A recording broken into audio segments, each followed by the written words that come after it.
नमस्कार, मी काव्या वनराज इयत्ता 6वी ब ची विद्यार्थिनी. माझा आजचा विषय आहे शिवाजी महाराज व आजचा महाराष्ट्र.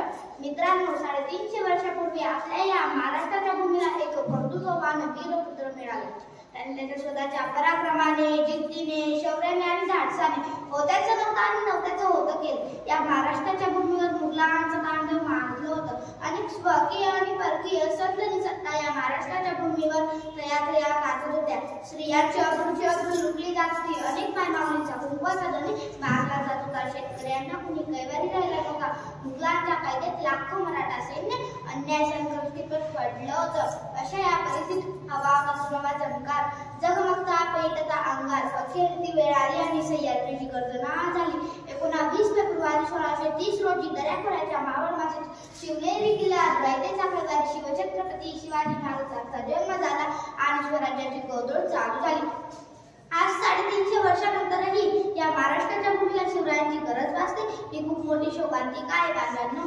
मला वाटते बल्या काठे उठावं, रायगडाच्या पायऱ्या चढाव्या. या अंतःकरणातनं या काळजातनं माझ्या राजाला साथ घालावी, हाक मारावी, म्हणावं, विचारावं, राजे तुम्ही कशी पकडली तेवढी बलाढ्य ढाल आणि तलवार.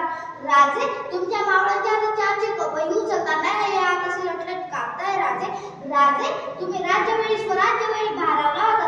आज तुमचा मावळा बघा राजे कसे दोन गर्लफ्रेंड मिळवतोय आणि पाण्याची काम बघा राजे कशी बियरवर भागवतोय. ही परिस्थिती आज महाराष्ट्रात झाली. राजे तुमच्या हाती असलेल्या तलवारीला अर्धमेल करून पसार झाली की नराधम आणि मेघडंबरी गेली म्हणून गरीब शिवभक्त कसा डंबरी उपाडतोय. पण भर तालुक्यातून आया बहिणींवर शिवीगाळ करतोय. राजे शिवीगाळ करतोय.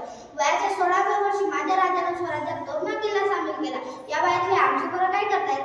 वयाच्या 18व्या वर्षी राजर्षी शाहू महाराजांनी स्वराज्याचा राजदंड हाती घेतला. या वयातले आमची पोरं काय करतायत. वयाच्या 31व्या वर्षी महात्मा फुले यांनी मुलींची पहिली शाळा पुण्यात काढली. या वयातले आमची पोरं काय करतायत. वयाच्या 28व्या वर्षी भारतरत्न डॉक्टर बाबासाहेब आंबेडकरांनी भारतीय राज्यघटनेला लिहायला सुरुवात केली. या वयातले आमची पोरं काय करतायत.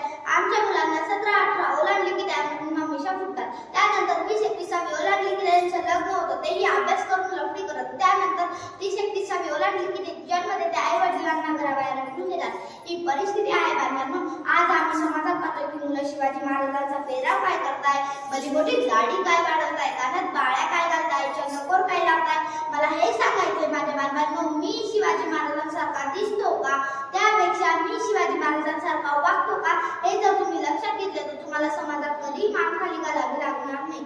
राजे तुमच्या आया बहिणींची अब्रू लुटली. त्या रांदेगावाच्या पाटलाचे हात पाय कलंक करून त्याचा चौरंग केला तुम्ही. पण आम्ही मात्र रोज आमच्या आया बहिणींच्या संरक्षणासाठी टाळ फोडतोय. राजे पण आमचा कैवारी कुठे गेला म्हणून शोधाशोध करतोय. राजे शोधाशोध करतोय. राजे या शेतकऱ्याच्या शेतात आजही सोनं पिकतंय. पण शेतमालाला भाव नाही म्हणून उभं पीक कसं सरतंय. राजे उभं पीक कसं सरतंय. राजे आजही कैक जाती झाल्या आणि झाल्या ती विकृती. राजे आजही कैक जाती झाल्या आणि झाल्या ती विकृती. पण तुमचा परिसर नाही, कुणाला नाही ती संस्कृती. राजे तुमच्या चरणी नतमस्तक होऊन शेवटचा निश्वास या मायभूमीच्या जोडीत घेऊ दे. पुरे झाले आता अधिक पेलवत नाही. पुरे झाले आता अधिक पेलवत नाही. या मुर्दांड्या शरीरात आणि काही दुप्पत नाही. या मुर्दांड्या शरीरात आणि काही दुप्पत नाही. जाता जाता एकच सांगेन या नराधमांना आतल घडवण्यासाठी तलवारीला धार पाहिजे. पुन्हा या भूमीला जिजाऊचा शिवबा पाहिजे. जय